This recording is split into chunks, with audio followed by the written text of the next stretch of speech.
రాష్ట్ర ముఖ్యమంత్రి గారు నిన్న హైదరాబాద్లోని పబ్లిక్ గార్డెన్స్లో చేనేత సమావేశాన్ని నిర్వహించి ఈ సందర్భంగా మరి పవర్లూమ్ కార్మికులకు ఉపాధి కల్పించడంలో భాగంగా గత ప్రభుత్వం తీసుకొచ్చినటువంటి బతుకమ్మ చీరల్లో నాణ్యత లేదని చెప్పి ప్రస్తుతం తెలంగాణ రాష్ట్రంలో ఉన్నటువంటి 63 లక్షల మంది స్వయం సహాయక మహిళా పొదుపు సంఘాలకు ఒకరికి 2 చీరలు చొప్పున 1,23,00,000 చీరలను 8 కోట్ల మీటర్ల ఆర్డర్లను ఇస్తున్నట్లు ప్రకటించడం జరిగింది. దీన్ని మేము సిఐటియు పవర్లూమ్ వర్కర్స్ యూనియన్ గా హర్షిస్తా ఉన్నాము. ఏదైతే ప్రకటించారో ఆ హామీని వెంటనే అమలు చేసి ఇక్కడ పరిశ్రమ మీద ఆధారపడ్డ వేలాది మంది కార్మికులకు వెంటనే ఉపాధి కల్పించాలి. అదేవిధంగా ఆ ఆర్డర్ వల్ల క్షేత్రస్థాయిలో కింది స్థాయి కార్మిక వర్గానికి పవర్లూమ్ మరియు అనుబంధ రంగం కార్మికులందరికీ లబ్ధి చేకూరే విధంగా విధి విధానాలు రూపొందించాలని చెప్పి ఈ సందర్భంగా మేము ప్రభుత్వానికి విజ్ఞప్తి చేయడం జరుగుతా ఉంది. మరి ప్రధానంగా చూసుకున్నట్లయితే సిరిసిల్ల వస్త్ర పరిశ్రమలో ఒక ఉపాధి సమస్యనే కాదు, ఇతర అనేక సమస్యలు కూడా ఉన్నటువంటి పరిస్థితులలో ఇక్కడ Sircilla CITU powerloom workers union ఆధ్వర్యంలో అదేవిధంగా ఇక్కడ ఉన్నటువంటి వస్త్ర పరిశ్రమ అనుబంధంగా ఉన్నటువంటి అన్ని సంఘాల ఆధ్వర్యంలో కూడా 8 నెలల కాలంగా అనేక పోరాటాలు నిర్వహించిన ఫలితంగా నిన్నటి రోజున ముఖ్యమంత్రి గారు కేవలం ఉపాధి గురించి ప్రకటించినటువంటి పరిస్థితి ఉంది.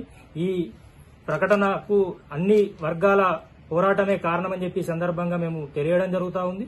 అదేవిధంగా మిగతా సమస్యలకు సంబంధించి చూసుకున్నట్లయితే ఇక్కడ ఉన్నటువంటి కార్మికులకు సంబంధించి శాశ్వత ఉపాధి కల్పనలో భాగంగా గత ప్రభుత్వం ప్రకటించిన వర్కర్ టు ఓనర్ పథకాన్ని కూడా వెంటనే అమలు చేసి కార్మికులను మరి యజమానులుగా మార్చడం ద్వారానే శాశ్వత పరిష్కారం దొరుకుతుంది. కాబట్టి ఆ విధంగా ప్రభుత్వము వెంటనే చర్యలు చేపట్టాలి. కార్మికులకు సంబంధించినటువంటి 10% యారన్ సబ్సిడీని కూడా 2023 అందించాలి. అదేవిధంగా ఇక్కడ ఉన్నటువంటి మిగతా అన్ని పథకాలను కొనసాగించే విధంగా చూడాలని చెప్పి నిన్నటి రోజున అదేవిధంగా నైపుణ్యం పెంచే విధంగా వస్త్ర పరిశ్రమ అభివృద్ధి చెందడంలో భాగంగా Indian institute of technology handloom టెక్నాలజీని రూపొందించడం జరిగింది. అది చేస్తే సరిపోదు, దీనికి సంబంధించి పూర్తిగా అభివృద్ధి చెందే విధంగా నిర్ణయాలు తీసుకోవాలి.